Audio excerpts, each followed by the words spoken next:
particular questions, Honorable Speaker, they were tear gassed by policemen, Honorable Speaker. I don't think that that is what we should be able to do with such an integral part of our workforce, Honorable Speaker, as the teachers, Honorable Speaker. Senator Wamatinga Wahome. Thank you very much, Mr. Speaker. I like to support this, the statement on the demolition of the quarters in Mavoko. Mr. Speaker, sir, it is indeed very, very sad that in the 21st century, where we have digital, we are in digital era, where people are issued with title deeds, which is equivalent to legal tender, that someone would be able to issue title deed in a country where we have DCI, in a country where we have functional systems, in a country where the banks even would give people money to construct houses, in a country where county governments will give licenses to construct and place levies on the construction, and yes, Mr. Speaker, sir, they would come and demolish the houses. Mr. Speaker, sir, it is indeed very, very sad that you'll conduct a search from the Office of Registrar. You'll be given a clean bill of health. You have no other resort than to assume that the land is clean. Only for you, Mr. Speaker, sir, to be told that the title deed was illegally allocated. Mr. Speaker, sir, we must as a government, we must as a house, and we must as elected leadership, we must stand up and put measures and framework in place to ensure that there is no person in this country who will lose money in the hands of unscrupulous business people who collaborate with government officials to defraud Kenyans of their money. Mr. Speaker, sir, it does not matter which side of the government or the political divide we are in. We are all Kenyans, and we must stand up to count that Kenyans cannot continue losing money year in, year out, Mr. Speaker, sir. In this time and age of digitalization, we will demand that the Registrar of Land, Mr. Speaker, sir, ascertain that all title deeds that held by Kenyans are indeed issued by the government, and therefore they are legal tenders and valid, and nobody is going to lose money, Mr. Speaker. As I sit down, Mr. Speaker, sir,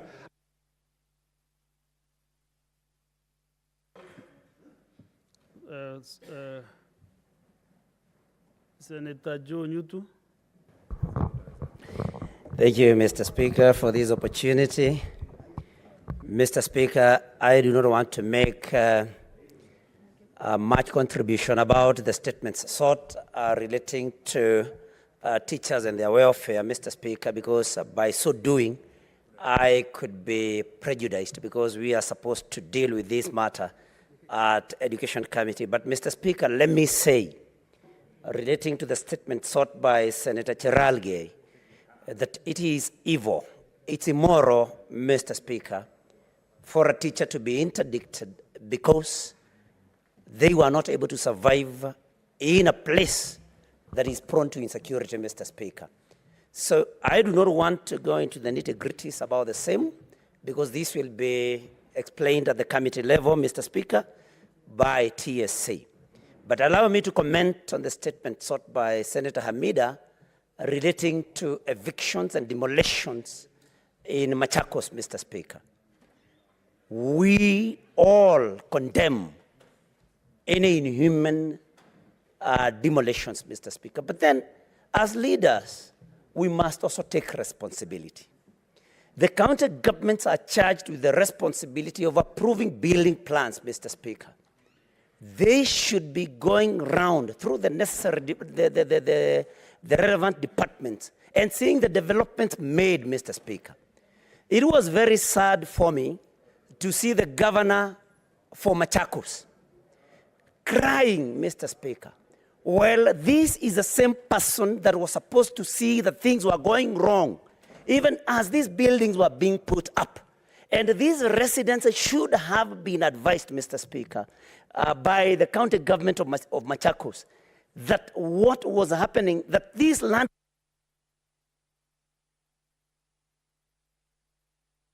Sorry, your time is up. Senator Mudigi Alexander. Asante Bwana Spika. Nashukuru kwa sababu leo kumesoma statement nyingi sana na kamati nyingi wenyekiti walikuwa hapa, haswa mwenyekiti wa elimu na wale wengine. Na pia leo statement zile zimesomwa nyingi zilikuwa ya elimu karibu 5. Inakuwa ni maajabu mwalimu bila elimu katika nchi yetu ya Kenya ama nchi nyingi, mambo ya elimu haiwezi kuendea vizuri, kwa sababu unakuta mtu amesaliwa kwa kipindi ya miaka 8 anaanza kufundishwa. Kama kuna mtu anafanya kazi nzuri ni mtu anaitwa mwalimu, ni wa primary, ni wa secondary, ni wa aina gani, hata kama anafunza upande gani. Kwa hiyo naomba kutoka leo mwenyekiti wa elimu uende uangalie kwa nini kila wakati yote watu wanaelimika juu ya elimu. Unakuta mwalimu anafanya kazi kwa kipindi, unakuta saa nyingine hata akienda retire alipo pesa zake, unakuta hata hakuna maruvuruvu, lakini unakuta saa nyingine yeye mwenyewe anaenda hata kuangalia mtihani. Na ndio tuweze kupunguza mambo ya kuharibu mitihani ama kuwa na njia zile asifai, mpaka mwalimu mambo yake awe yakiangaliwa. Kutoka zamani kwa kila mwaka kuna elimu ya secondary na ya primary, lakini unakuta wanahamia kuharibu pesa yao. Kwa hiyo naomba wakienda kuangalia mambo ya elimu kuweze kuangaliwa vizuri, vile wataweza kuwa wakienda kufanya kuangalia mtihani waweze kulipa pesa zao, ama walipwe mbele, ama kuwe na wanaongea na mnagani na wale watu wa neki. Kwa hiyo naomba kamati iende ichunguze hiyo mambo ya walimu kabisa. Asante Bwana Spika. Senator Gloria Roba. Thank you, Mr. Speaker. I rise to add my voice on the statement that has been sought by Senator Mudigi on the welfare of the teachers who are engaged in the upcoming exams in terms of administering and marking the national exams. Mr. Speaker, I want to say that for the first time, I think, in the Senate, we are having an opportunity to play oversight on matters that have not yet occurred. Instead of sitting and waiting for teachers to complain that they have not been paid after they have administered the exams and they have marked the exams, for the first time, I think the Senate now can play oversight. So I support the request by Senator Mudigi in terms of having the transparency of those contracts and the engagement of those teachers, so that we can be able to see, first of all, are they actually being paid enough to administer and to mark those exams? And in terms of the conditions that they have, Mr. Speaker, we know that at times that these teachers are being put in very cramped up areas, and they're expected to have high output. So for the first time in Senate, if we can be able to see to it that the welfare of these teachers who will be marking exams is proper before the exams come, then I think that we will be breaking the record in terms of the upper house and oversight. Thank you, Mr. Speaker. Senator Mutinda Tabitha. Thank you, Mr. Speaker. And I rise first starting with the statement from Senator Mundigi. I really support it very much, Mr. Speaker, because all of us seated in this house, Mr. Speaker, went through an education system. If these exams were not marked at our own time, then I don't know where we would be. We pride in teachers in these institutions. We are a product of the education system. And so I really do support that this information in regards to the contracts that they've engaged in terms of during the examination period should be disclosed. It is one thing to disclose, it is another to ensure that these payments are done. These are teachers who have families. These are teachers that also take care of our children out there. These are teachers who shape the generation to come. Allow me, Mr. Speaker, to touch also on the statement by Senator Hamida in regards to the demolitions in Mavoko. And I want to say that I support this statement because the Mavoko land is an Ukambani land. And it is the high time that to state that the region that I come from, Mr. Speaker, we are very saddened by what has happened. Families have been really affected. But I want to note that cartels who have been mentioned by the DCI should be responsible and should answer questions to us Kenyans in regards to as to why they fraudulently led Kenyans to this kind of menace, whereby they collected funds, they collected money. The former governor Mutua came out in 2015 and pronounced himself and said that this land is not private land and members should be very careful in terms of issues whereby they are being sold this land fraudulently. So it is the high time that even that list is expanded to ensure more culprits are put in place so that they can be able to compensate these victims who have been affected, Mr. Speaker. It is sad. We continue stating that. Thank you. Senator Nderito John. Asanti Bwana Spika kwa kunipa fursa hii. Nataka kupongeza taarifa iliyoletwa na Mundigi na vile vile taarifa iliyoletwa na Cherargei. Bwana Spika, mimi ninajua ya kwamba mfanyikazi wote wa serikali anapoajiriwa anaandika ya kwamba yeye anaweza kufanya kazi mahali popote katika Jamhuri ya Kenya. Lakini Bwana Spika, iko wakati kunakuwa mambo maji yanazidi unga Bwana Spika. Unapata sehemu zingine katika Jamhuri ya Kenya Bwana Spika, unapata hakuna usalama wowote. Watu fulani Bwana Spika wanashambuliwa Bwana Spika. Maisha, kwa sababu ni jukumu ya serikali kulinda mali na maisha ya mwananchi Bwana Spika. Mtu akipata ameenda sehemu ambayo maisha yake yako hatarini Bwana Spika. Walimu wale ambao walienda sehemu ambazo hakuna usalama wakasema ya kwamba ni vizuri watolewe katika sehemu zile, lakini taasisi ya elimu Bwana Spika kuenda na kuwafuta kazi Bwana Spika, huo ni unyama Bwana Spika ambao unapaswa kukemewa na kila mtu. Kwa hivyo walimu ni wananchi wa Kenya na wana uhuru na haki ya kufanya kazi mahali popote wanapotaka, lakini Bwana Spika, mtu hali yake kukiwa na hali hatari. Wakati huu Bwana Spika tunapoongea, tunaambiwa kuna El Nino. Watu wanaambiwa wahame waende katika sehemu ambazo ziko juu. Usipoenda sehemu hizo basi utabaki kuangamia. Vile vile hata wale walimu Bwana Spika wakiona maisha yako katika hatari wanapaswa kuambia serikali, na ni vizuri waondolewe katika zile sehemu kwa sababu kulijulikana kuna watu fulani ambao walisemekana hapaswi kuwa katika zile sehemu. Bwana Spika, Mundigi amesema vizuri walimu nao ambao wanashughulikia mambo ya mitihani. Bwana Spika, wale ni walimu wanafanya kazi ambayo ni nzuri sana. Wanaangalia mitihani ya vile wanafunzi walivyofanya. Bwana Spika, wasipoangaliwa vizuri, tunaweza tukajipata wanafunzi wanapata alama ambazo sizo zao kwa sababu walimu ambao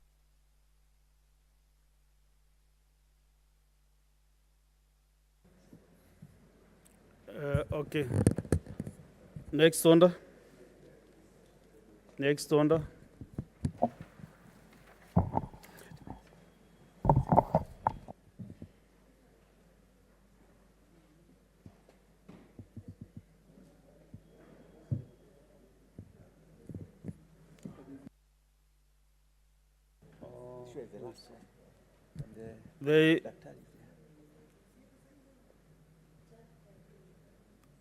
There is a statement by the majority leader,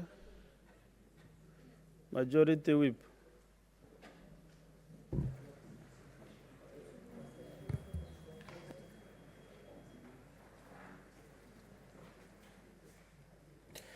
Mr. Speaker, sir, pursuant to Standing Order number 57-1, I hereby present the business of the Senate for the week commencing 31st of October 2023, and as you are aware, in accordance with the Senate calendar approved on the 6th of February 2023, the Senate will proceed on a one-week recess at the rise of the House today.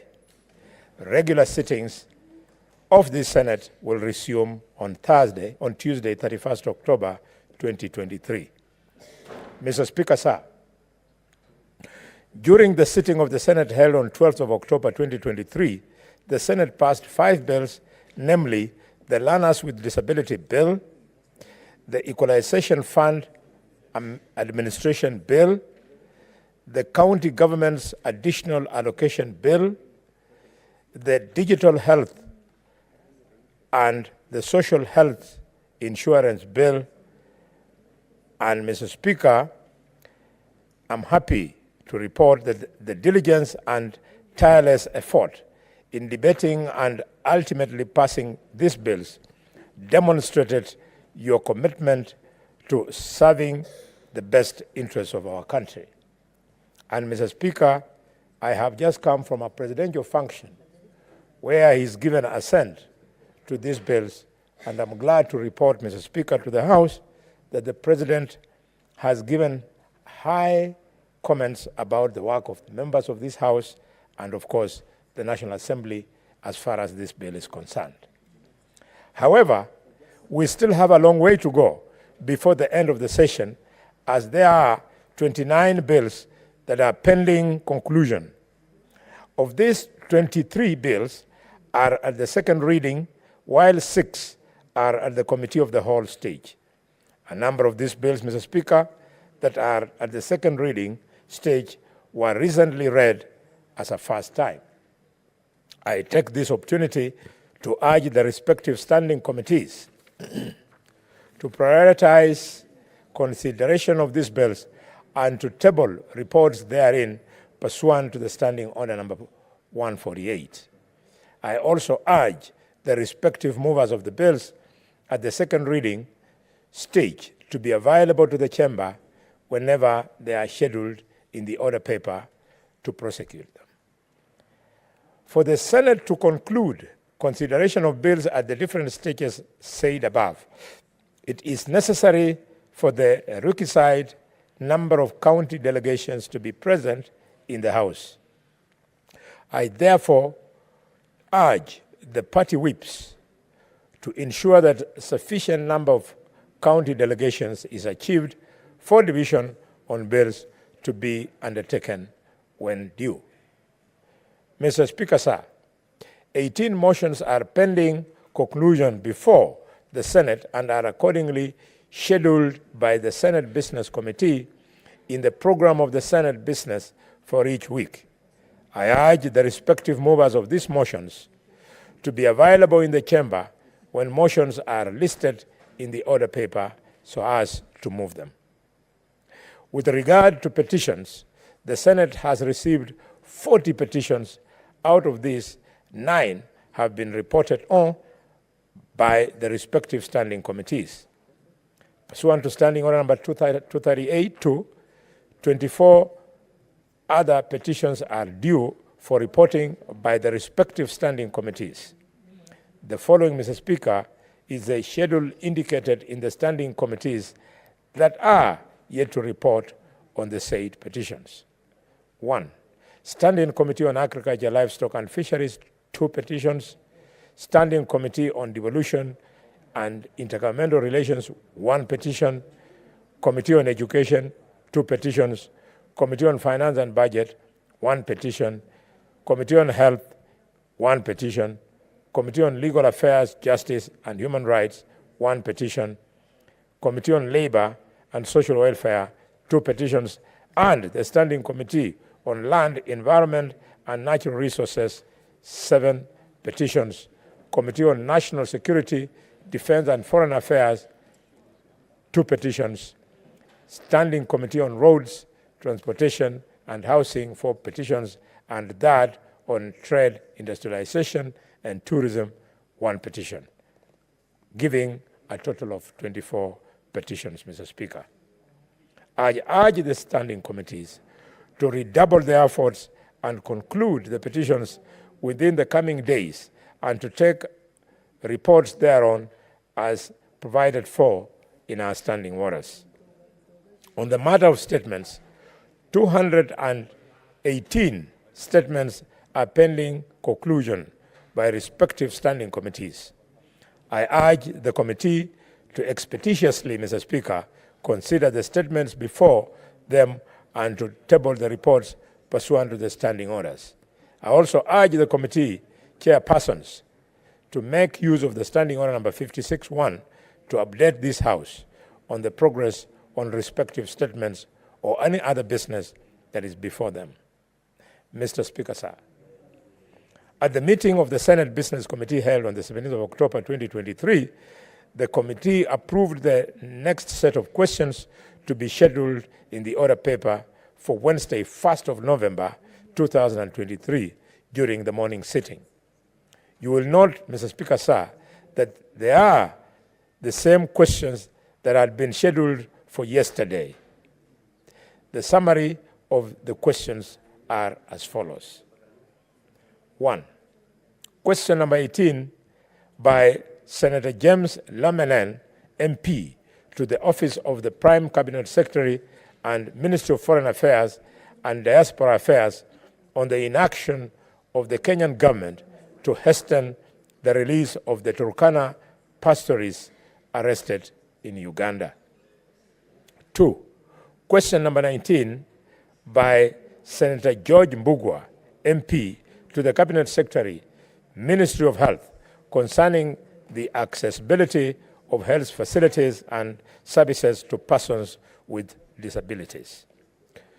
Question number 41 by Senator James Murango, MP, to the Cabinet Secretary, Ministry of Public Service, Performance and Delivery. Management concerning categorization of Moyo constituency as a hardship area. And finally, but not least, question number 63 by the distinguished Senator of Kakamega, Dr. Boni Khalwale, MP, to the Cabinet Secretary, Ministry of Health, on the status of completion of the construction of the project for the development of the Kakamega Teaching and Referral Hospital. Mr. Speaker, at its meeting held on the 17th of October, 2023, the Senate Business Committee deliberated on the matter of non-appearance of Cabinet Secretaries to respond to questions and resolved that the matter be brought to the attention of His Excellency the President. Cabinet Secretaries who fail without reasonable cause to appear before the Senate will be censured pursuant to Standing Order number 51D. In the meantime, my office will continue engaging the Office of the Prime Cabinet Secretary, in whose docket parliamentary affairs is domiciled, to ensure that Cabinet Secretaries appear before this House when so scheduled. Mr. Speaker, sir, finally, but not least, I want to thank the Houses of Parliament for passing a resolution for the extension of the mandate of the National Dialogue Committee. As a member of the committee, I want to assure the people of Kenya that we shall work tirelessly and thereby submit a report within the extended time. I thank you and hereby lay this statement on the table this afternoon. Mr. Speaker, thank you. Thank you. Point of order on the statement from the majority leader, or what is your point of order, Senator King? Asante Bwana Spika. Nataka tu kuungana na kiongozi wa walio wengi na kumpongeza rais kwa sababu ya kutia sahihi mswada na wakawa sheria. Ndio Kenya, Bwana Spika, tuweze kuchangamkia mambo ya afya, kwa sababu afya ni muhimu sana katika nchi yetu, Bwana Spika. Nchi haiwezi kuendelea mbele, Bwana Spika, bila watu kuwa na afya njema. Kwa hivyo, Bwana Spika, mimi naunga mkono taarifa hiyo, Bwana Spika, na vile vile kumpongeza kiranja walio wengi Boni Khalwale kwa kazi nzuri ambayo amefanya kutuleta pamoja na kupiga kura ndio hii misaada iweze kupita. Kwa hivyo nampongeza sana kiranja walio wengi, na vile vile kiongozi wa wachache na kiongozi wa walio wengi Senator Aaron Cheriot. Na vile vile, Bwana Spika, nataka, kwa sababu katika taarifa ile ilisema ya kwamba kuna wenyekiti wa kamati ambao wamefanya kazi nzuri sana, kuna dua zimepelekwa pale, kuna maombi mengi, na nataka kwa hii kusema yule ambaye amechangamkia kazi yake sana ni John Methu, senator wa kutoka Nyandarua, Bwana Spika, kwa sababu mambo ya mashamba anaishughulikia vilivyo na tegemeo letu ni kwake, na vile vile viongozi wote, na anasema asante Bwana Spika, na anapongeza rais kwa kazi nzuri ambayo amefanya. Asante Bwana Spika. Bwana Kenywa, inaonekana utapata nafasi kama hiyo tena. Kama huwezi pongeza spika na yeye ndiye anafanya kazi kuliko mwingine yote. Sasa wewe umekanyanga ile live wire. Next order, kindly.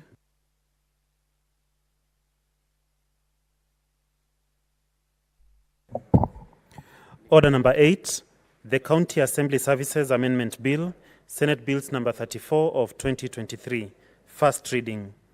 A bill for an act of parliament to amend the County Assembly Services Act and for connected purposes. Next order.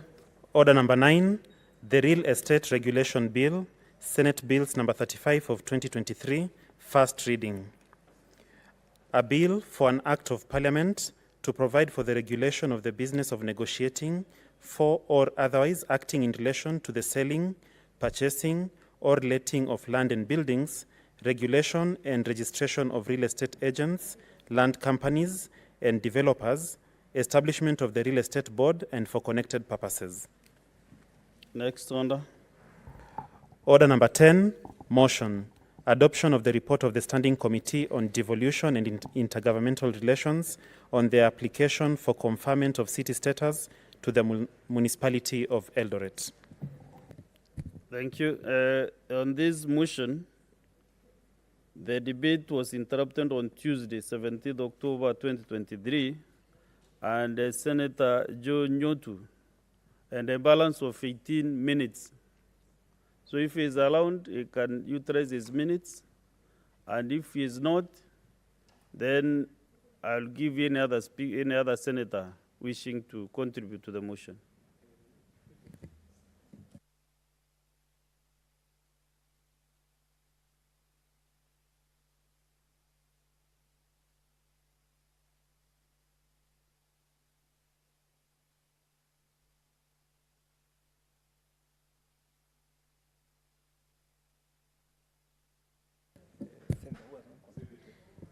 So, according to my screen here, there is no senator who is wishing to proceed and contribute.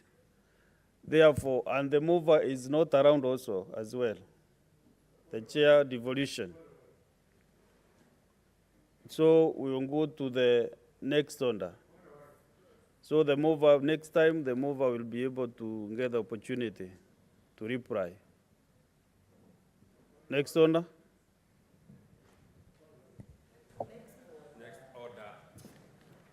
What is your point of order, Majority Whip? Mr. Speaker, I just wanted to appeal for your support of the need for us to conclude business. Since this is a fairly straightforward motion, and I'm representing the majority of the House this afternoon, Mr. Speaker, I want to plead that you allow me to respond on behalf of the mover so that we finish with this business to create room for other business to come on the order paper, Mr. Speaker. Your discretion.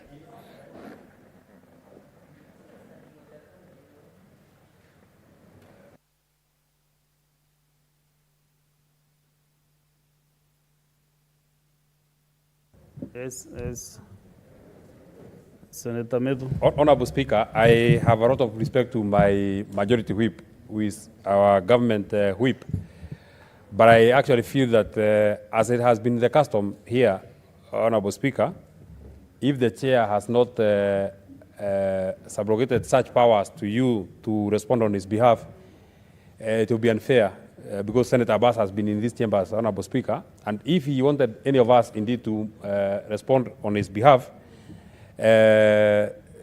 obviously he would have delegated. And number two, even though I know the whip knows that we are under pressure to conclude some of these businesses, ultimately I know, Honorable Speaker, this motion will require that we vote, and maybe we may not even have the requisite delegations to vote ultimately. So however much we want to fast track this particular business, Honorable Speaker, at some point I feel that we will be stuck. So I think I agree with the ruling that you've made that you allow Senator Abbas to come and reply when he is back in the chambers. Honorable Senators, the reason that I might be very hesitant to conclude this business is that during debate, maybe senators give some input to this motion. And the only custodian of whatever happened is the chair of the committee. So I think it will be very unfair if we conclude this motion without his notice, without his presence, because maybe we might benefit from the discussions that were made during the debate. So, thank you, Majority Whip.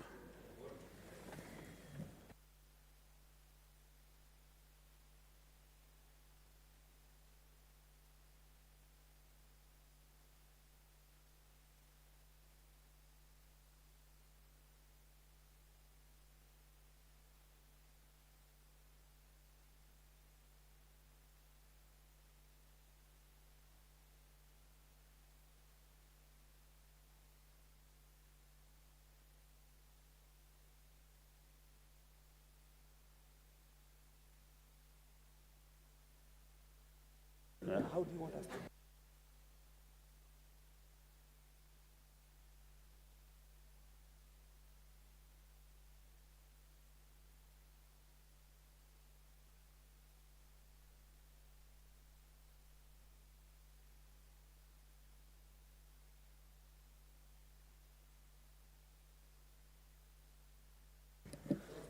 So, honorable senators,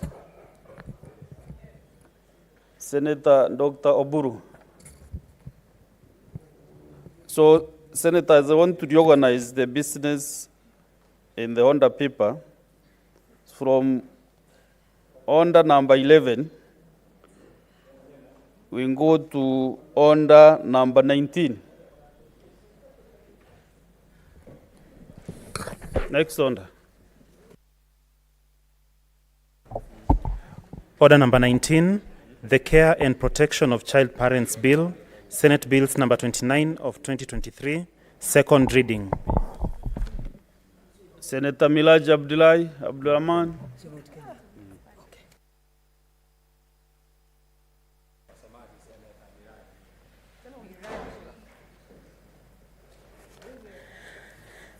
Thank you, Mr. Speaker, sir. Mr. Speaker, sir, I beg to move that the Care and Protection of Child Parents Bill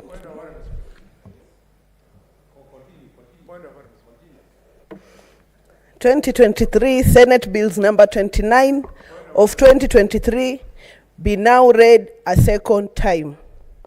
Mr. Speaker, sir. Majority Whip, what is your problem today? You know, you have just said you were in a presidential function. Yes. You are still excited to be the president. Yeah? Mr. Speaker, What is out of order again? Yeah? it's a question of procedure and practice and etiquette. It is starting to occur, Mr. Speaker, that you need to give further guidance to members of this House. Speaking from the dispatch box, he's reserved, Mr. Speaker, to the leadership of the House. It is called practice and etiquette. You can see they don't know. Mr. Speaker, can you guide the distinguished Senator Let the Miraj majority whip behind. Mr. Speaker, can you kindly request the mover of the motion to go back to her place and move the motion? Because this is the dispatch box. It is reserved. Big mistake. I'm telling you. Senator Miraj.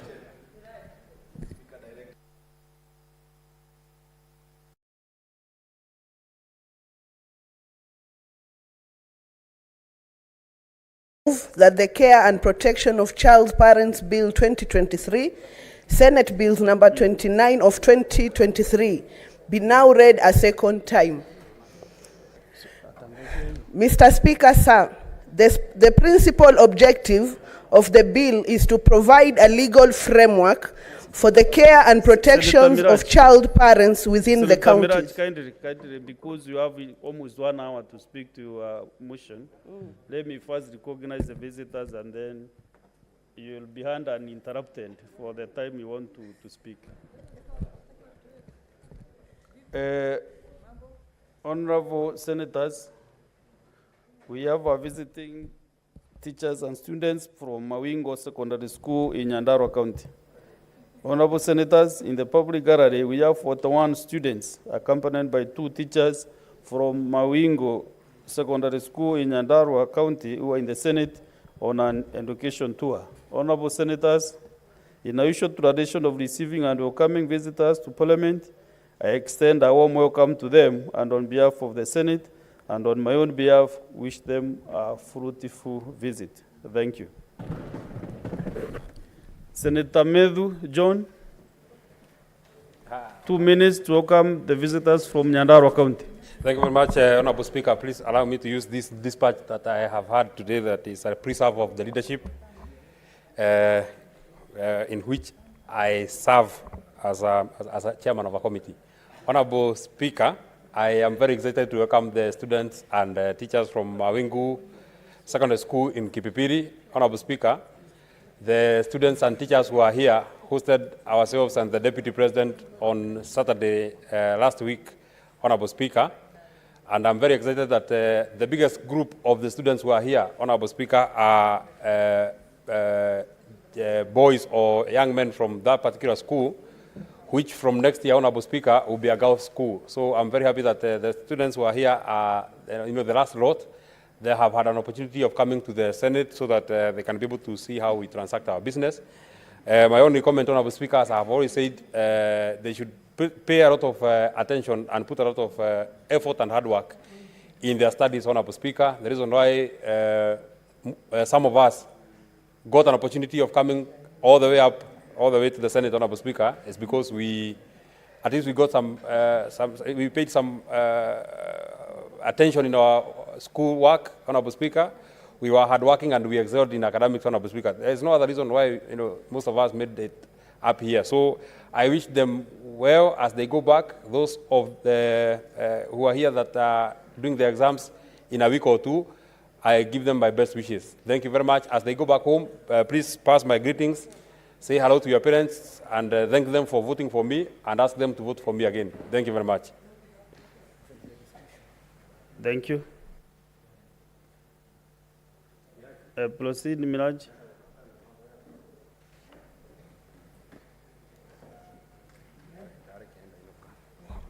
Thank you, Mr. Speaker, sir. I beg to move the Care and Protection of Child Parent Bill 2023, Senate Bills number 29 of 2023, for the second time. Mr. Speaker, sir, the principal objective of the bill is to provide a legal framework for the care and protection of child parents within counties. The framework is intended to ensure that an expectant child or a child parent may actualize their right to basic education, at the same time ensure proper care of their children as enshrined in Article 53 of the Constitution. Mr. Speaker, sir, in this bill, I intend to see that the child parents get their constitutional rights of accessing education with as much as they get early pregnancies. I also intend to ensure that the infants get to be looked upon through the county government, through the CEC's education. Mr. Speaker, sir, 60 years since Kenya gained its independence from colonial rule, child pregnancies has remained a huge concern, as they not only affect the child's ability to continue with education, but they also impact on the government's effort in reducing poverty level in the country. As I had earlier stated that when these children get pregnant, it ends up that we continue living in a cycle of poverty because they don't get a second chance to access education, which is the only determination of success of these children. Mr. Speaker, sir, the Kenya National Bureau of Statistics in Kenya Demographic and Health Survey conducted in 2022 noted that 15% of adolescent women aged between 15 and 19 years have ever been pregnant, with 12% having given birth, 1% experiencing pregnancy loss. Mr. Speaker, sir, 3% being pregnant with their first child. Kenya Nation Bureau of Statistics further noted that the number of teenage pregnancies is higher in rural setups, particularly in the pastoralist communities. Compared to urban areas, it is further noted that teenage pregnancies declines as the level of education rises. Further, that it is also declines as the level of household wealth increases. Mr. Speaker, sir, the Constitution of Kenya 2010, in Article 53, 1B and B, C, and D, provides for the right of a child to free and compulsory basic education, the right to basic nutrition, shelter, and health care, the right of protection from abuse,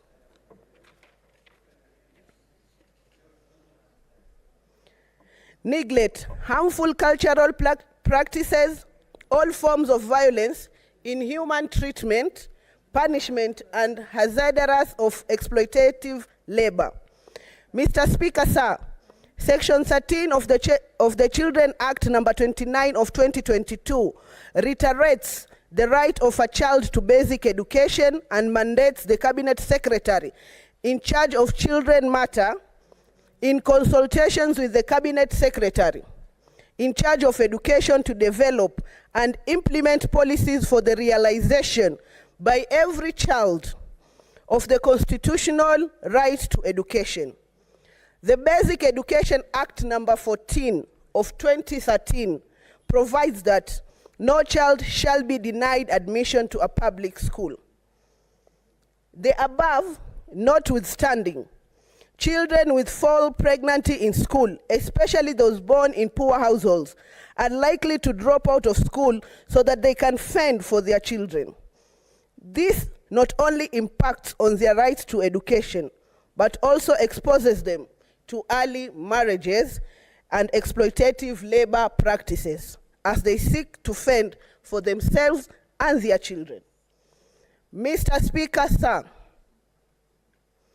some schools conduct mandatory pregnancy tests without consent of the children, and more often, that not only expel any student who is discovered to be pregnant, such children are also exposed to ridicule and harassment and are often cited as examples of bad behaviors, thus leading them to drop out of school.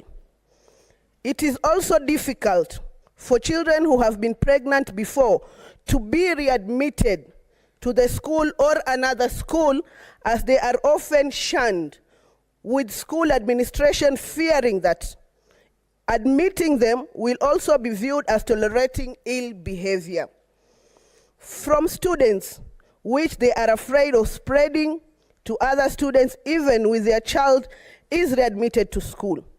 They also sometimes have no one to leave the new baby born with, thus leading them to either delay re-entry to school or making them not concentrate on their studies, hence resulting in poor academic results. Mr. Speaker, sir, existing legislation only provides the right of the children generally and does not take care of the circumstances unique to child parents. The laws do not provide for how children who fall pregnant are to be handled by the school administrations during their pregnancy and after delivery.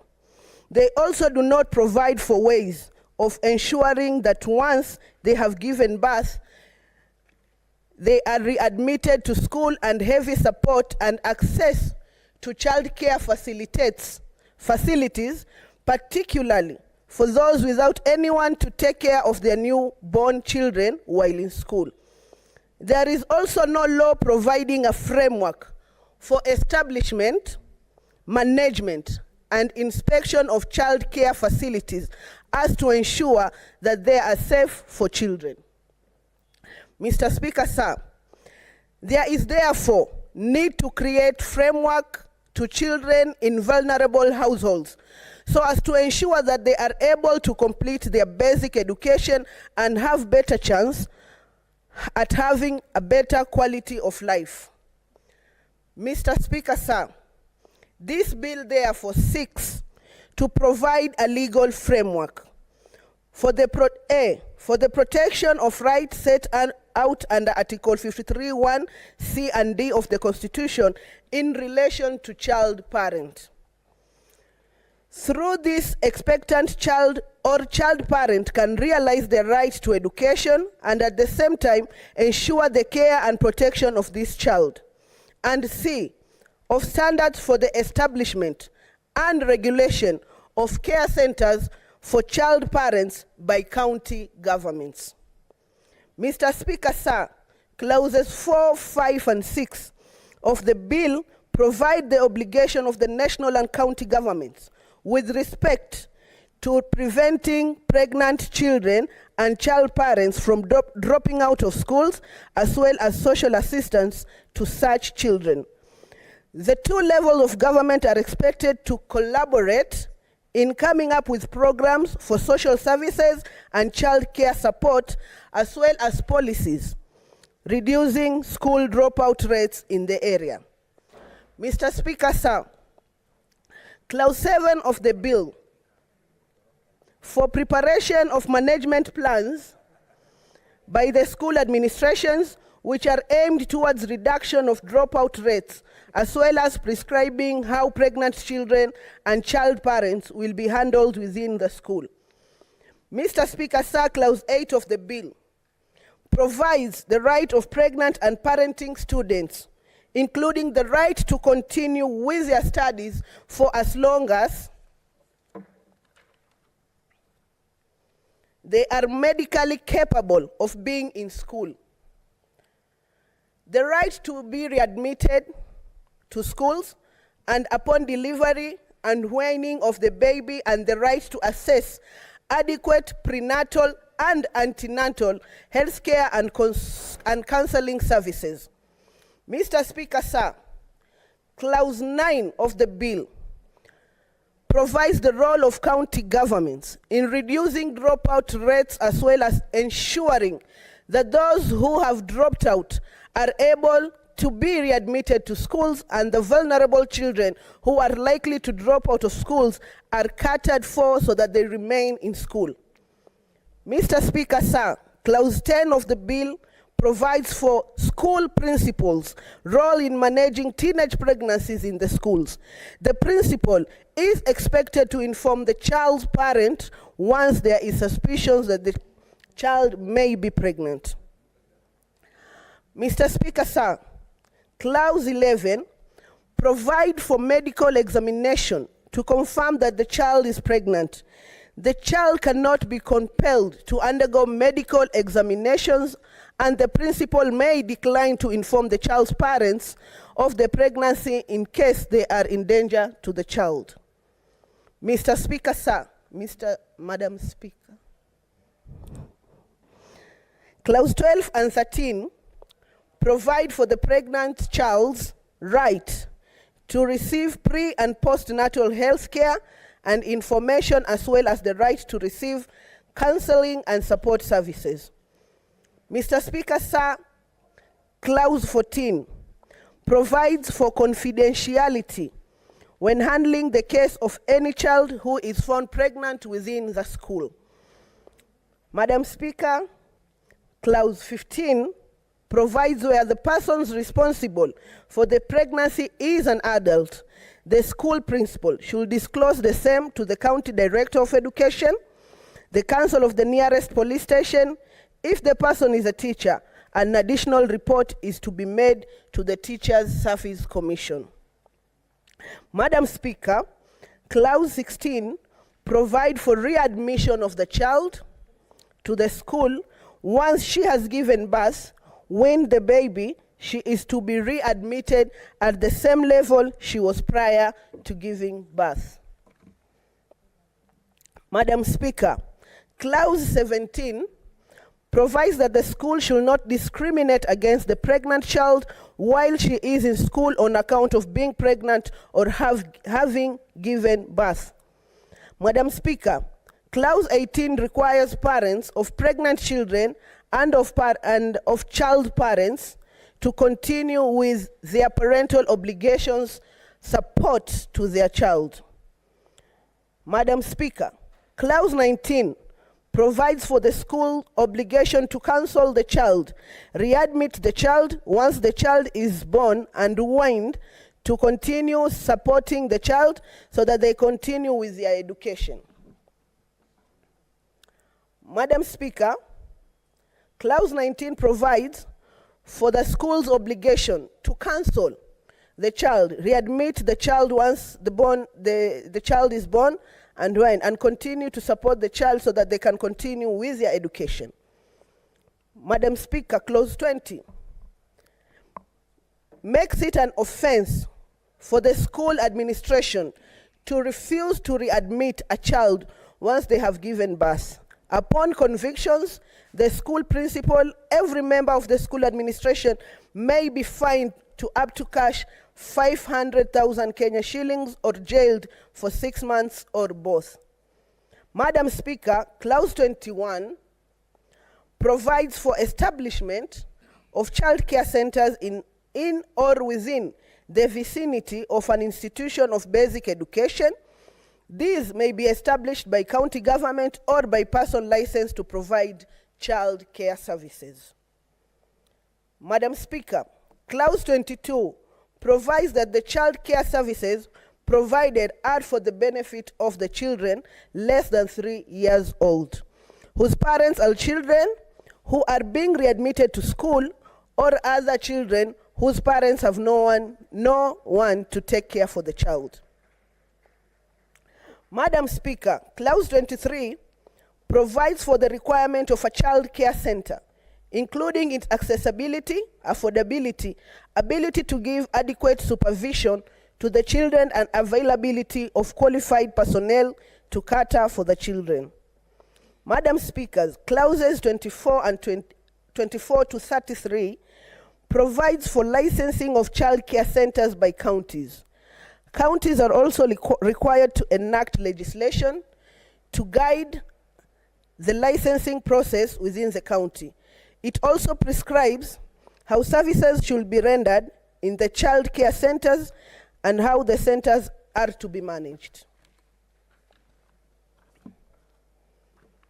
Madam Speaker, Clause 35 provides for the services that are to be provided in the child care center, including the care and the supervisions of children, counseling of child parents, outreach programs, and recreational activities. Madam Speaker, Clause 37 provides for inspections and evaluation of safety in safety care and the obligation to keep the premises safe for children to have contacts of emergencies services providers such as hospitals, ambulance services, and firefighting services. Madam Speaker, Clause 42 provides for continued recognition of care centers which are already in existence and are already licensed. It, however, gives the county executive committee members power to give the care a notice requiring them to register afresh under the Act. Implementing the measures proposed in the bill will enhance protection of child parents and ensure that the country moves closer to 100% access to basic education by children in Kenya. Madam Speaker, with those remarks, I beg to move and request Senator Gloria Oroba to come and second the bill. Thank you. Honorable Senators, before the bill is seconded, I would direct that I reorganize the order paper to allow Senator Mungatana, the chair of the ad hoc committee on Shakahola, to lay the report.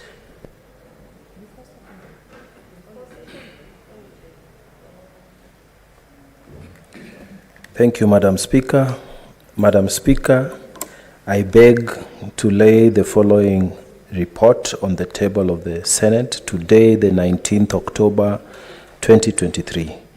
This is the report of the ad hoc committee to investigate the proliferation of religious organization and the circumstances leading to the deaths of more than 95 people in Shakahola, Kilifi. I thank you, Madam Speaker. I beg to lay. Thank you, Senator Mungatana. Senator Gloria Oroba.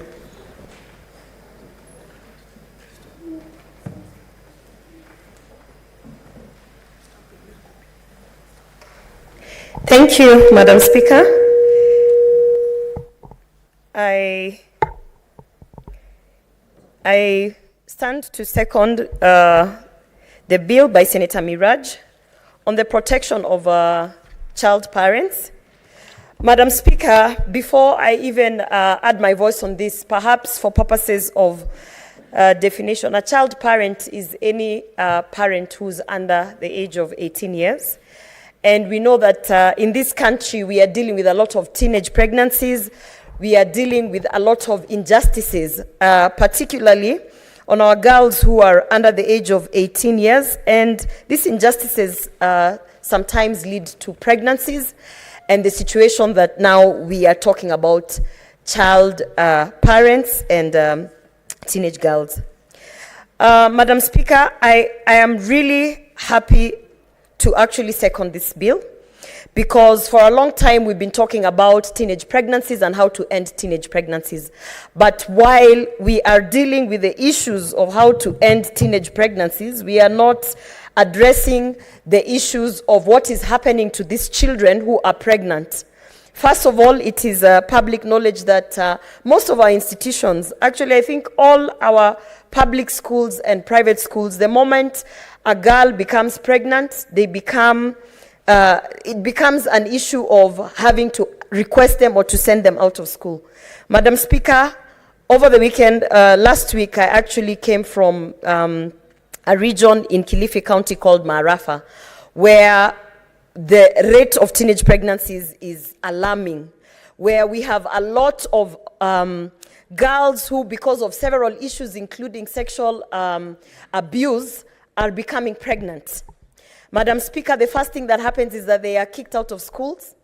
Sometimes they are even kicked out of their homes. So together with the partners that I am working with, we were even looking at how to ensure we have the safety of these girls in terms of their immediate safety, not only the education, but just their safety, Madam Speaker. So we were talking about creating safe spaces for these abused girls who are now pregnant. But Madam Speaker, it became very apparent that in that particular region, and I'm sure in many regions in Kenya, not only in Kilifi County, the first thing is that when a girl is pregnant, when they're in school, they are considered hopeless, and in fact now there's no longer any more investment in that girl. So Madam Speaker, as I go through this bill and look at what it seeks to address, and in terms of protection of the child, Madam Speaker, I want to say that it is high time that we address the issues of the expectant children, the expectant parents. We are talking about the pregnant girls. I am glad to see that Senator Miraj has actually outlined a legal framework to ensure that, for instance, some of the rights, including the basic right to education, is protected of this pregnant girl. Madam Speaker, it has also become apparent that when we are talking about ensuring that bursaries are allocated fairly, Madam Speaker, when it comes to these pregnant girls, automatically they are taken out of the list of bursaries, Madam Speaker. So on the point that I can see here on the care of expectant children and child parents, point 4E, F, where we say that we guarantee funding and sustainability of the initiative and other child welfare programs aimed at benefiting the child parents, Madam Speaker. I believe this also speaks to the point of bursaries, that the pregnant girls in schools are not further discriminated by saying that now they are taken out of the list of the bursaries that is being allocated to the children, Madam Speaker. We have had so many issues of children who are forced to take many medical tests the moment that the institution, particularly the school, finds out that they are pregnant. Madam Speaker, you'll find in some cases they are forced not only to take tests that are touching on the pregnancy, but you will see that they now further subject them to forceful tests, including HIV tests. Madam Speaker, as you have heard the sponsor of the bill explaining that this kind of mandatory tests that are put on the girls, it's not only an issue of isolating them and making them feel that they are now this very dirty creature in an institution, but it also goes against their rights as a child. So, Madam Speaker, I'm glad to see that this bill also addresses that. I want to speak on the issue of readmission to schools, the right to be admitted to school. Madam Speaker, it is not a secret that once a girl becomes pregnant while in school, the first thing is that they are sent home. And while other parents actually seek to look for alternative education measures, maybe they go to another school, you'll find that it is very difficult for them to get these children admitted back to school. Even after they give birth, there is a notion that they are going to infect the other girls with bad behavior, Madam Speaker. So this bill is there to address that as much as whatever situation has happened and the girl has found themselves pregnant, that their rights to education are not, they are not declined of their right to education. Madam Speaker, the issue of prenatal and postnatal care for these child parents is a very concerning issue. In fact, there was a statement that was brought on the floor of the House yesterday with regards to a girl that passed away in Dagoretti North, and on touching on several issues, including prenatal and postnatal care.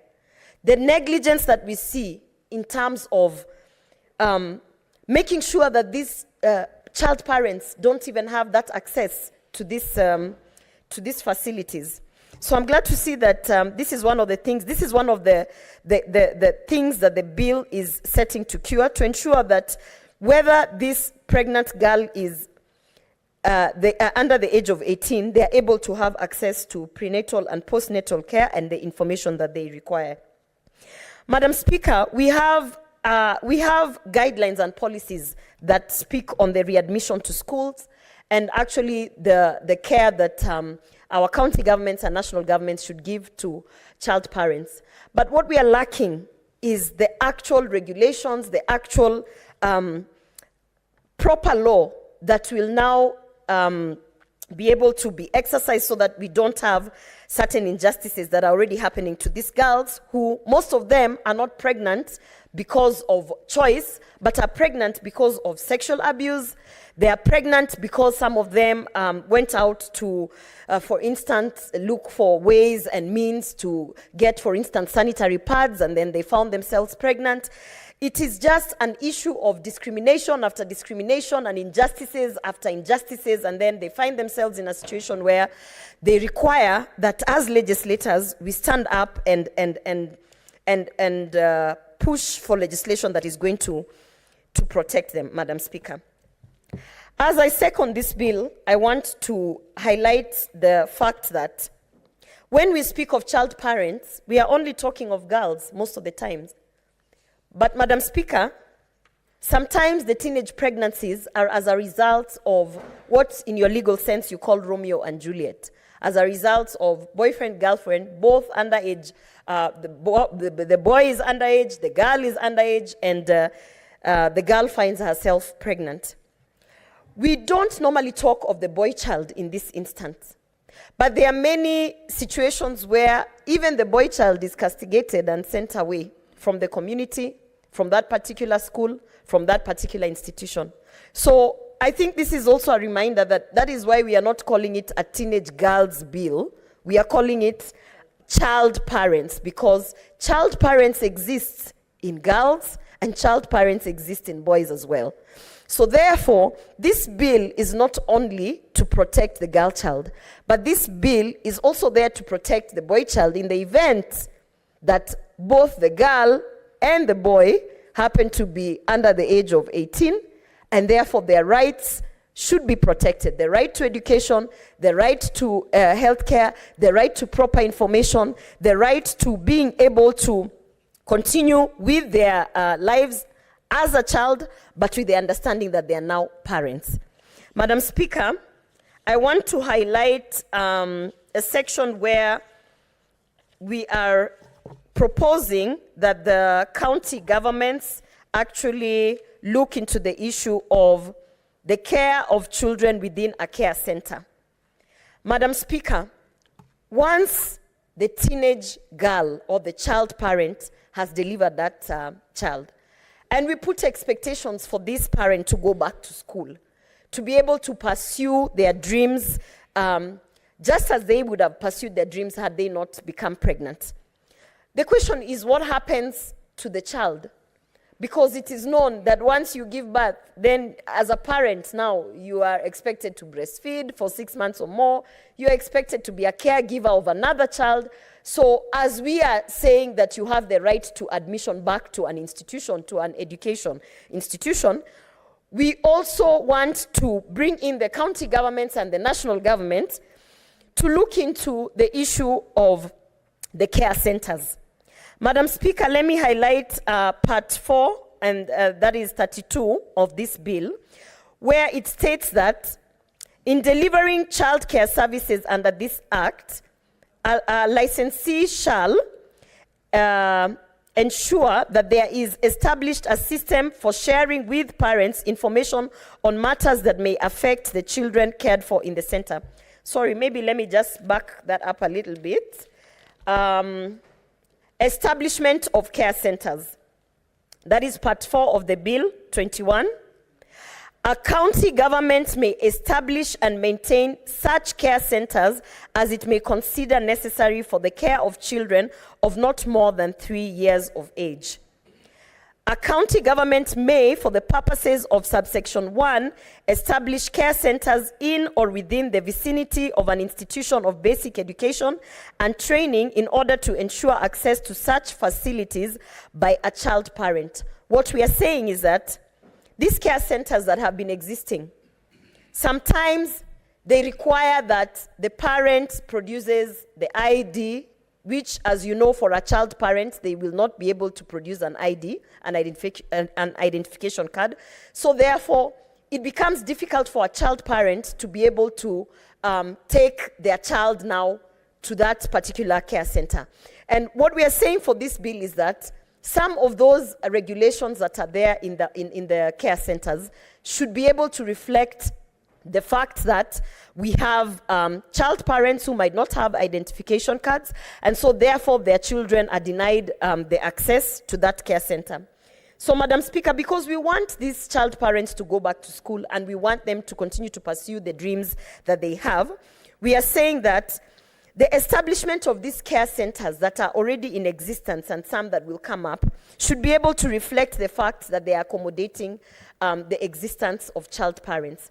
That means that they should not discriminate the facilities or the services against the child parents. Madam Speaker, in conclusion, I want to say this.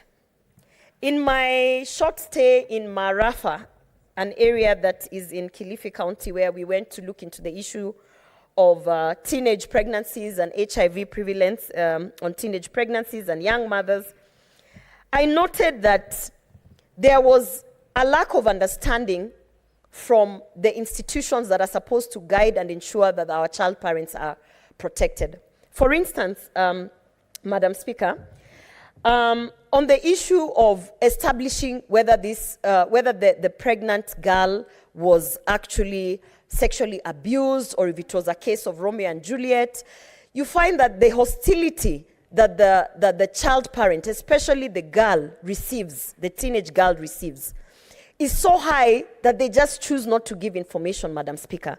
So even as I second this bill, I want to urge Senator Miraj to consider perhaps adding a statement or two in terms of the protection of the child parent in relevance to how the child parent became a parent.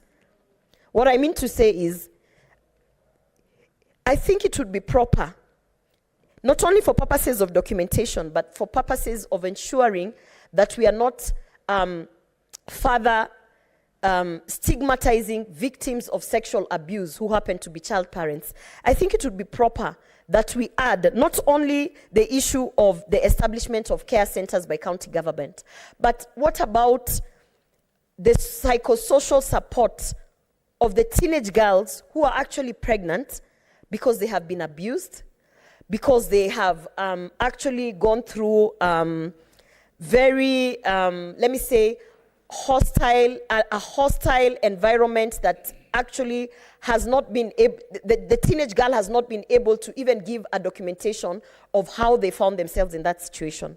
As we are dealing with the return or readmission to school, as we are dealing with the postnatal and prenatal access to information, and even county governments ensuring that there are those centers, can we also find a way, maybe not or within this bill, to also establish psychosocial support for these child parents so that they may be able to be guided on how to be parents? Because remember, these are children who are now having children, whatever the circumstances. And I believe that is something that is needed based on what I was able to witness in Marafa in Kilifi County, based on what I have been able to witness even in my own county, in Kisii County, and different places in Kenya, that we need to establish some sort of law that will make sure we are not encouraging the child parents. We are not encouraging that we are creating room to have more children who are having children, because we are sort of incentivizing it.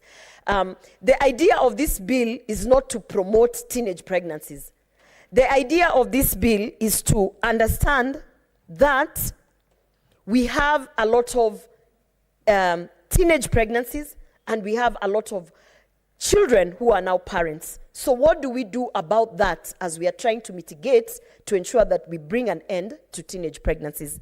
Madam Speaker, with those remarks, I want to thank Senator Miraj for actually bringing a very important piece of legislation that is very much needed. And I hope that as we discuss it in the House, my fellow senators might see that this is something that we urgently need to pass into law and work with the county governments to be able to implement. I beg to second. Thank you. Thank you, Senator. Honorable Senators, I propose the question that the Care and Protection of Child Parents Bill, Senate Bills number 29 of 2023, be now read a second time. Honorable Senators, I want to now invite those senators who are interested to contribute to this bill, and I call upon Senator Karen Nyamu. Thank you, Mr. Speaker. I want to take this opportunity to congratulate Senator... It's not Mr. Speaker, Senator Karen Nyamu. It's your hair. Confusing. I'm joking. Senator Nyamu, you're out of order. It has nothing to do with hair. It's identity. If you cannot identify the speaker on the chair, how will you debate? My profuse apology. Withdraw. Madam Speaker. Thank you. I withdraw totally. Thank you, Madam Speaker, for this opportunity. I want to congratulate my senator colleague, Senator Miraj Abdullah, for this very crucial bill. And Madam Speaker, I think we can see the impact of affirmative action, of having provided in law and mechanisms to have more women in leadership, because such a bill can only, and I dare say, can only be brought to the floor of this House by a lady, because we are the ones. Women are, in their own nature, are sensitive to the things that the other gender may not be able to identify with. And this bill provides for a framework to ensure that the child is protected and the rights of the child are protected as provided for in the Constitution and in Article 53 of the Constitution, Madam Speaker. I want to also highlight that the other rights that are the child's rights that are protected, the right to education, the right to having the child, the born child protected, the child, and a standardized care center where they get the very basic need and quality care of the child, of the unborn child, and eventual the born child. So Senator Miraj, mine is just to congratulate you and support this bill fully and urge other members to support it and expedite when that time comes. Thank you, Mr. Speaker. Madam Danson Mungatana.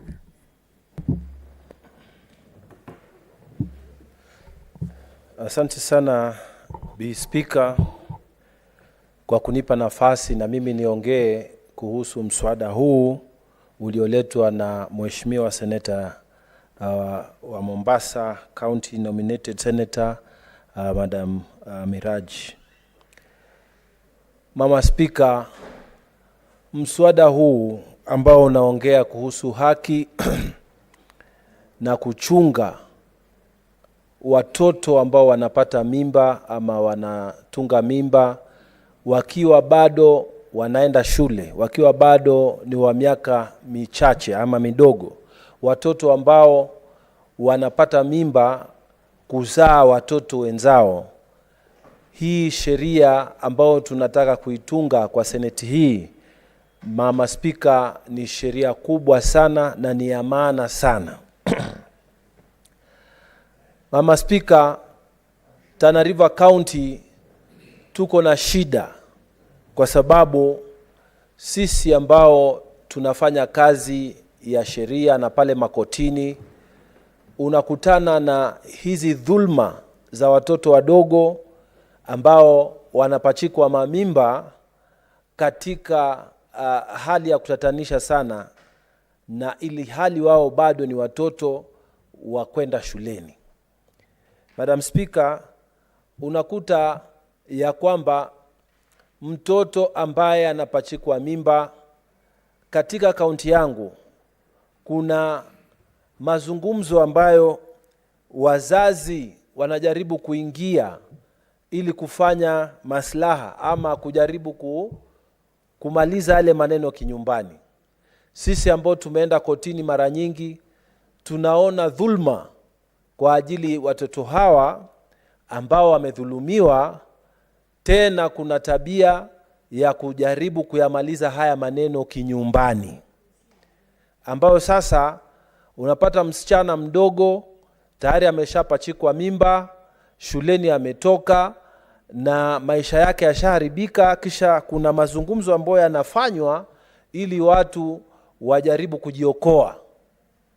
Hii sheria imekuja kuelezea vizuri sana ya kwamba ikiwa ni mtu mzima ambaye amejihusisha na kuhadaa watoto na kupachika mimba watoto, sheria hii inasema mambo ya maslaha hakuna tena katika Kenya. Tunataka hii sheria tuipitishe ili zile mila ambazo zinaumiza wasichana wetu wadogo tuzimalize na tuziondoe kabisa katika Kenya hii. Iwe tuko Tana River, iwe tuko Nairobi, tuko Mombasa, hizi mila ambazo zinajaribu kugandamiza mtoto wa kike tunataka tuzimalize kabisa katika Kenya hii. Kwa hivyo mimi nasimama kuunga mkono haswa vipengele ambavyo vinasema ya kwamba mtoto akipata mimba, wazazi wasimfiche yule mtoto. Tunataka hawa wasichana wetu, ingawaje wamepata mimba wakiwa ni wadogo, wasaidiwe kurudi katika mashule yao. Kesi ambazo tunaziona mara nyingi ni kwamba watoto hawa wanafichwa, na tunaona sana wazazi ambao watoto wao wamepatwa na hii dhulma wanajaribu kuwaficha wale watoto ili isionekane kwamba pengine pale nyumbani heshima ya familia imeshuka. Tunataka hii sheria ipitishwe katika bunge la seneti ili watoto hawa waendelee na maisha yao, haswa maisha ya shule. Bwana Spika, ukweli ni kwamba wengi ambao walipata mimba wakiwa bado ni watoto, wengi tumewaona ambao wamerudi mashule, wameendeleza hali zao za kimaisha na wameweza kumaliza wakahitimu na shule zao, na wengine wakapata makazi makubwa, wakapata mabwana na wakaendeleza hali zao za kimaisha. Kwa hivyo Bwana Spika, sasa sheria hii ikija ambayo Seneta Miraji ameleta, tukiipitisha hapa katika bunge letu, itakuwa ni heshima kubwa ambayo tunaleta kwa mtoto wa kisichana. Ile jambo ambayo ingefaa tuangalie katika sheria hii ni kuipiga msasa ili isigongane na sheria zingine ambazo bado tayari zipo katika haki za watoto. Kuna sheria kubwa ambayo kizungu tunaita Children's Act, na mimi kama wakili nimekwisha ingiana ama kuinteract na hiyo Children's Act, na kati ya maneno ambayo sheria hii imetaja wakati ilipokuwa nikisikia ikiongelewa na Mheshimiwa Miraji, kuna maneno ambayo nimeona yanakaa yako tayari katika sheria ya watoto ama the Children's Act. Kwa hivyo wakati hii sheria inaanza kuongelewa kwa kina, wakati hii sheria inaenda kwa kamati inayohusika katika bunge letu la Senate, tungependa sana ipigwe msasa ili kusiingilie iwe kuwa ni kazi ya kuregelea ama kuwa kuna kitu ambacho kinagonganisha na sheria ambayo tayari iko hapo. Kwa sababu hiyo sheria ya watoto ama Children's Act iko na mambo mengi ambayo yanasaidia watoto na yamebadilisha shida ambazo watoto walikuwa wakipata na imeleta mazuri mengi. Kwa hivyo nilikuwa namwomba Seneta Miraj wakati ambao anaendeleza hii sheria pia aangalie mawazo ya kamati husika, awasikize, na pia kama kuna maneno ya kupigwa msasa katika hii sheria ambayo inaletwa sasa na seneta, ipigwe hiyo msasa ili sheria ikuwe nzuri. Lakini kwa ujumla hii ni sheria nzuri, na tunaomba sana maseneta wenzetu waiangalie na waipatie support, waiunge mkono kwa roho mmoja, kwa sababu watoto wetu wa kisichana ni lazima tuwatetee. Sisi wengine tumezaa watoto wa kisichana.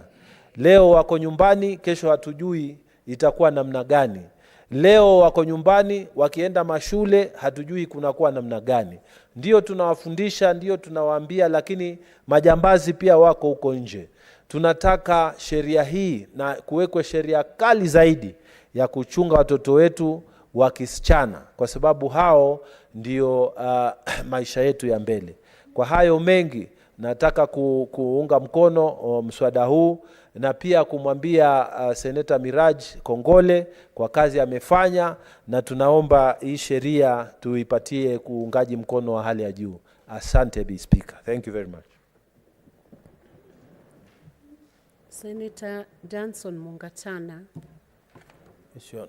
There was a notice you had requested to move based on the time frame on the report that you have presented on the proliferation of religious organization and circumstances leading to more than 95 deaths in Shakahola, Kilifi.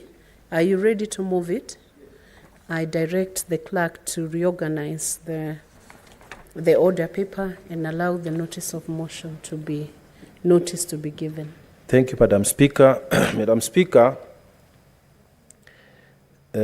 this is a notice of motion on the report of the ad hoc committee to investigate the proliferation of religious organizations and circumstances leading to more than 95 deaths in Shakahola, Kilifi County. Madam Speaker, I beg to give notice of the following motion: that the Senate adopts the report of the ad hoc committee to investigate the proliferation of religious organization and circumstances leading to more than 95 deaths in Shakahola, Kilifi County, laid on the table of the Senate on Thursday, 19th October 2023. I thank you, Madam Speaker. Thank you. We shall now resume the debate on the Care and Protection of Child Parents Bill, Senate Bills number 29 of 2023. Senator Boni Halwale, you were next before I interrupted that debate. Thank you, Speaker. Honorable Speaker, this is a bill which should have long been worked on by previous parliaments, because this is not a problem that has just happened in this country, starting with the life of this 13th parliament. So in a way, this is a bill which is an indictment to the previous houses. I therefore want to take this opportunity, Mr. Speaker, to congratulate young Senator Miraj for coming up with this bill. Maybe it's because yourself, you're also still a very young mother, and I know your child, very beautiful. I saw her in Naivasha. Madam Speaker, I therefore want to support it strongly. We need to be a bit careful. When we are dealing with this matter, when the headlines will take it up tomorrow, they'll say child pregnancies, they'll say underage pregnancies, and then they will lose focus. There's a difference between early pregnancy and underage pregnancy. If you were to go to parent X, who wants his daughter, his son, to marry when they are through with university education, through with master's education, and even having done PhD, having gone on and gotten a job, any marriage before the age of 30, those parents will think is an early marriage. Underage marriage strictly should speak to the constitutional and medical definition of age. Mr. Speaker, having recognized that, there's the other limb. The other limb is that in the definition of age, children mean different things to different communities. I have practiced medicine in Coast, and with all the respect I have for the people of Coast. In fact, I practiced their medicine for 6 years. Madam Speaker, we have these shadowy people found within the extended family of the child and some found within the families of men who prepare a child for marriage when those children are less than 16 years old. And many times I would see expectant mothers aged 14, 15, 16 coming for attention. So we will have to align this so that when punishment is allowed, it is tempered with the culture of that community. Don't slap me. Madam Speaker. What is your point of order, Senator Gloria? Madam Speaker, I stand on a point of order where Senator Kalwale is misleading the House. Madam Speaker. Can you indicate the standing order you are relying on? What standing order are you relying on? I can go by standing order 105 on responsibility for statement of fact, Madam Speaker, because we are discussing a bill on child parents, and the fact that we have under our constitution is that anyone who's below the age of 18 years is a child. And so therefore, while we are having this debate, Madam Speaker, it would be proper that all senators follow the constitution in terms of definition of a child. And a child is anyone who's below the age of 18. So I think, Madam Speaker, Senator Halwale is misleading the House by trying to indicate that the punishments should differ depending on which community considers what age a child. A child under the Constitution of Kenya is anyone under the age of 18 years, Madam Speaker. He should retract. Well put, Madam Speaker. She could very easily have made that argument when she's making her contribution. When you're making your contribution, Senator, you'll say all those things. What I am doing, I'm speaking beyond your community. I am speaking beyond your understanding of life. I am speaking beyond your professional qualifications. And therefore, you should drink from this cup.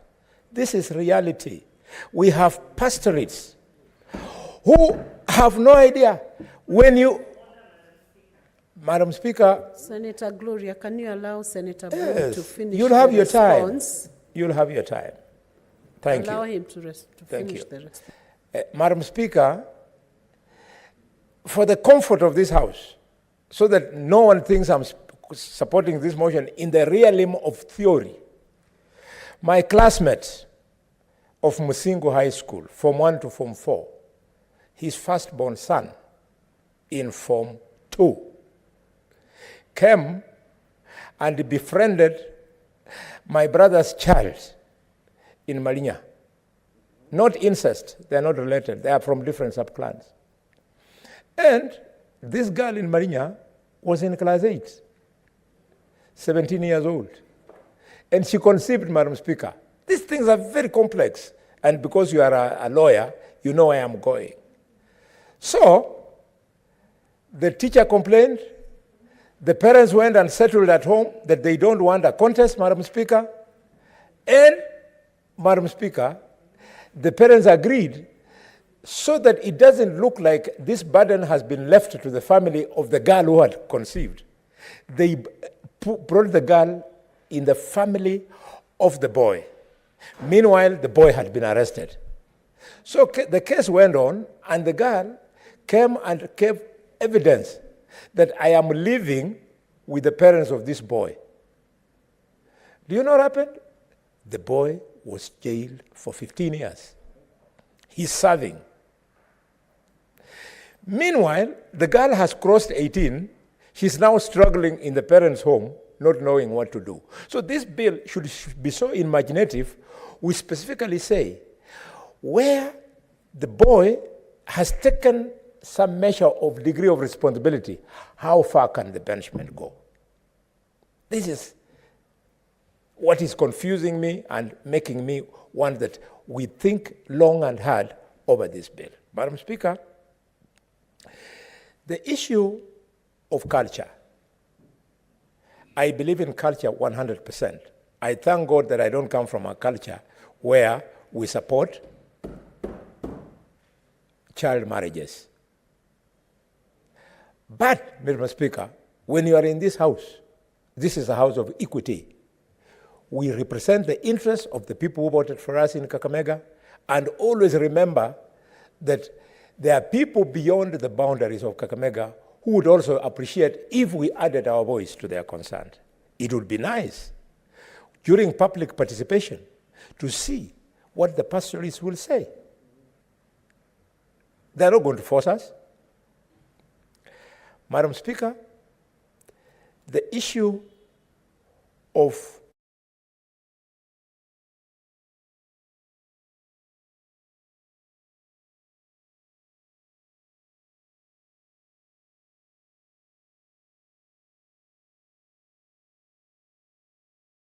that no man escapes from responsibility. And majority of the people who do these things are usually not little boys. They're usually adults. They take advantage of these children. Madam Speaker, we also have cases of rape.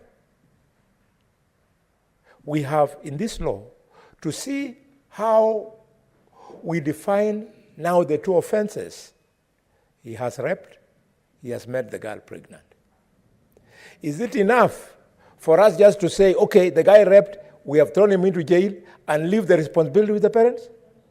Can we say that as he serves in prison, because he raped this girl, we pursue him, either by way of pursuing his assets to ensure that he also maintains this child while the child is pregnant?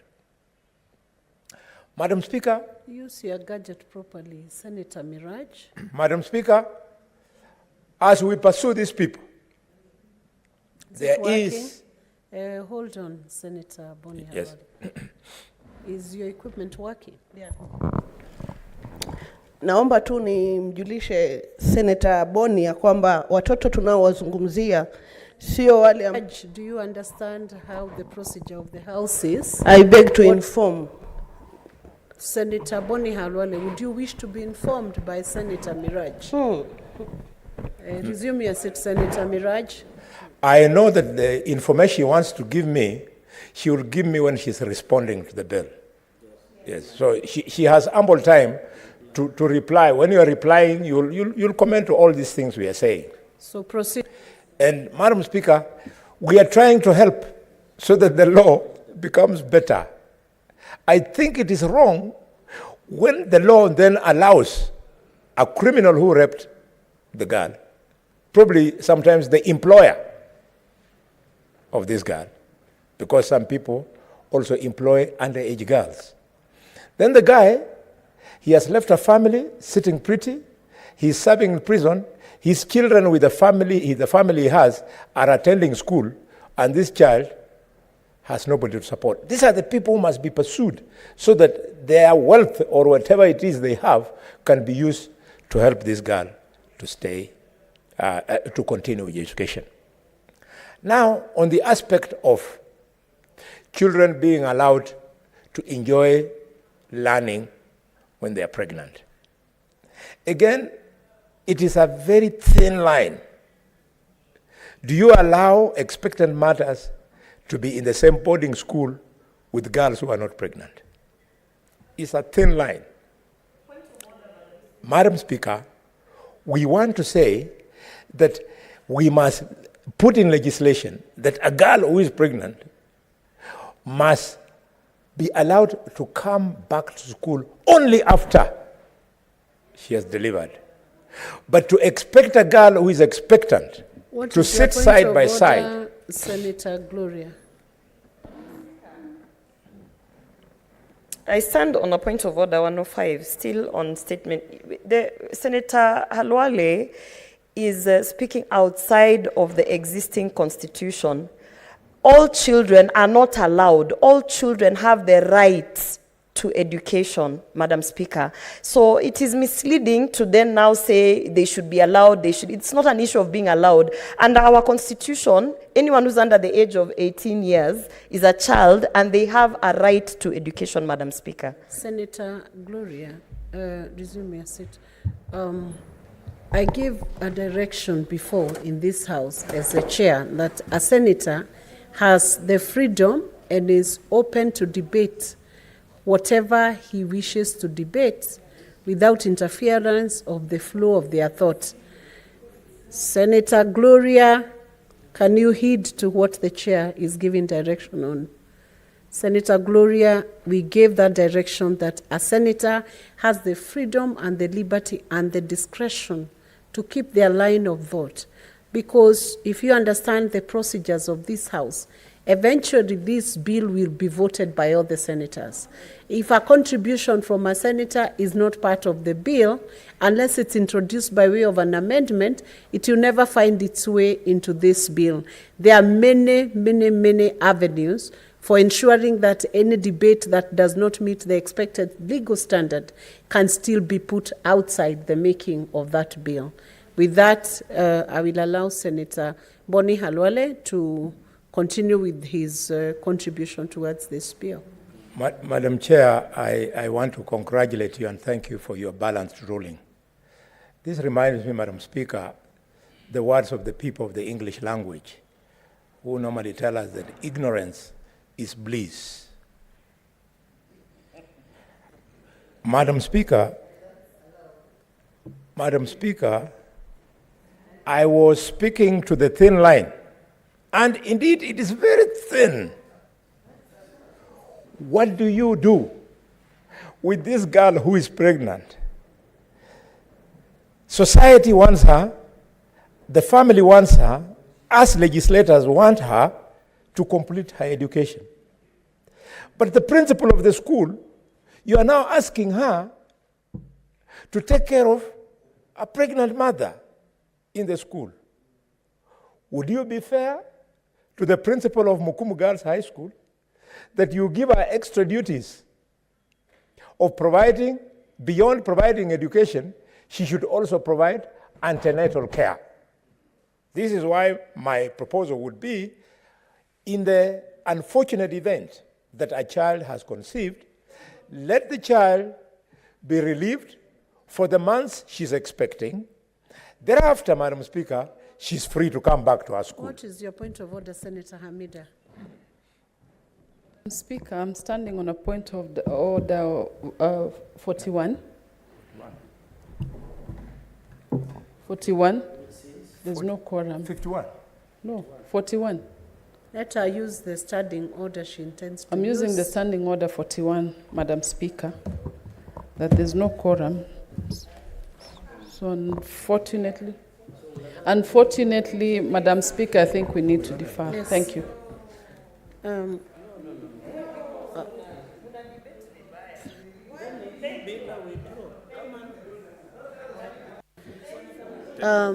Honorable Senators, the House does not have quorum, and I will ask the clerk to ring the bell for 5 minutes. 5 minutes. Sergeant at arms.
Why are the senators present in the House leaving the House?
Ring the bell for another 5 minutes.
Honorable Senators, having failed to attain quorum at the expiry of 10 minutes, the House stands adjourned pursuant to Standing Order 41-2A until Tuesday, 31st October 2023 at 2:30 p.m.